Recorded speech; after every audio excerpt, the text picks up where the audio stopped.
పాకిస్తాన్ ముందుంది 5 ఆప్షన్స్.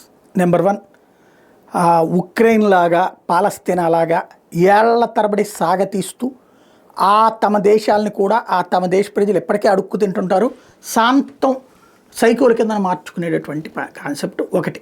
ఇక అది ఎస్కలేషన్ తప్పించి ఇంకొక ముగింపు లేనటువంటి పోరాటం.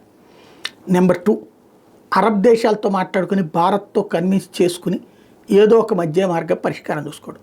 నెంబర్ 3, డైరెక్ట్గా ద్వైపాక్షిక చర్చలకు వచ్చి ఇక్కడితో ఆపేద్దామని చెప్తూ వాళ్ళ దగ్గర ఉన్న తీవ్రవాద నాయకుల్ని అప్పచెప్పడం.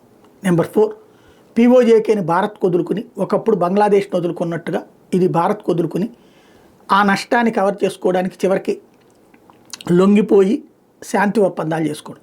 నెంబర్ 5, ఈ వ్యవహారం అంతా వద్దు, ఇప్పటిదాకా ఉన్నటువంటి పరిస్థితులు ఎక్కడిదక్కడ అని వదిలేద్దాం అని చెప్పేసి వాళ్ళంతట వాళ్ళుగా ప్రతిపాదించుకుని అమెరికా చేతను రిక్వెస్ట్ చేయించుకుని క్లోజ్ చేసుకోవడం. భారత్ చేతిలో ఏం లేదు, పాకిస్తాన్ చేతిలోనే ఉంది తన బ్రతుకు, తన భవిష్యత్తు.